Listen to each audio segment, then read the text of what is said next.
To push back the Empire. We think you might be able to help us. Man, it's a good movie. It's an awesome movie. Star Wars on the rocks, though, that would make it even better. Rogue One, just one of the many titles coming to film on the rocks. This season's lineup announced yesterday. It's got something for everybody from Star Wars to Legos to drag queens in the desert.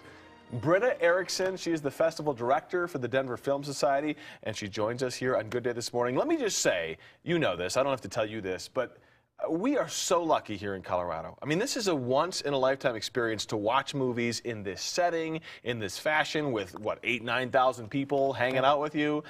Do you guys feel honored to be able to put this on every year? We really do feel honored to be able to bring this program to the citizens of, the Denver metro area. It's such a special venue. It's unlike anything else. Yes, and it's an inexpensive way to attend. I mean, obviously, there's great concerts that occur all summer at Red Rocks, and it's a great place to see a show. But for Film on the Rocks, you're getting in for a lot less than going to one of those shows. So, how much is a ticket? Tickets are $15 for Film on the Rocks, and you get a band, a comedian, and a great cult classic film. Well, and it's interesting. I mean, I was looking through the list, and you've got obviously the movies we mentioned, but you've got Superbad on there. You've got Speaking of 420. That's right. Yeah, exactly. And you've got Twister as an honor to Bill Paxton, who passed away this year. That's the last movie of the whole season that you guys have going. Do you try to pick movies that appeal to different audiences? Do you want mom and dad to bring their kids on one of those nights? You know, we did put Lego Movie into the season this year, and the performers that night are School of Rock, which are all student musicians that perform every year at one show. So that's kind of the family-friendly night. Yeah. You know, it's a late start. We can't put the movie on the screen until it gets dark, and we know how late it gets dark in the summer here in Colorado. And it's, we definitely want something for everyone, so I do try to include something that seems like a family-friendly night when the parents are going to be willing to have the kids out late.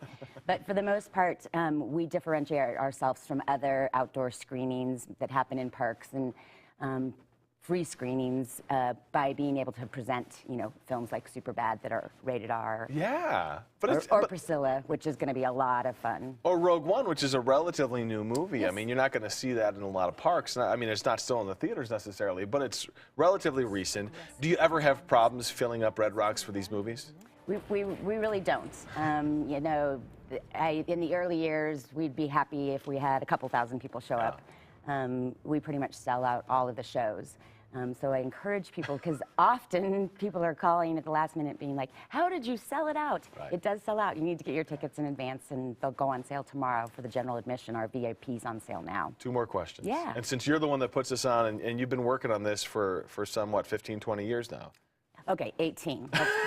18 years. You've been doing this for 18 years. So, first of all, what movie are you most looking forward to this season? Oh, wow.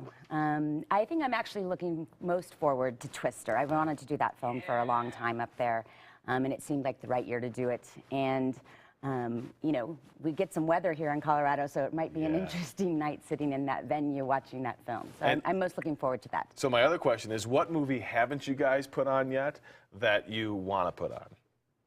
Actually, the one that I most want to do is the original Star Wars. Yeah. But Lucas doesn't license that film, and so that's something I hope he'll change his mind in the future. What if we get George out here to watch it with us? Let's give him a call. You got his number? Yes, hold on. It's in my wallet. But seriously, wouldn't it be cool if they made a thing about it, if Disney came out and made a thing here at Red Rocks? Well, like Amazon is doing with their new documentary called Long Strange Trip, which they called us and said, the Grateful Dead performed at Red Rocks so many times. Yeah. Why don't we do a big premiere of our documentary there? And I'm super excited for that show too, because it's different than what we've done in the past.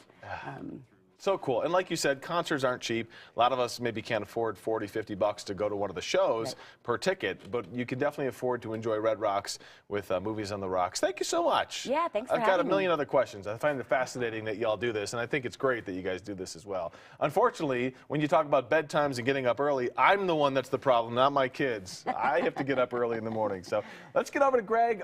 Speaking of watching things with your kids, you've got a fun picture this morning. Yeah, an awesome picture. So this was put on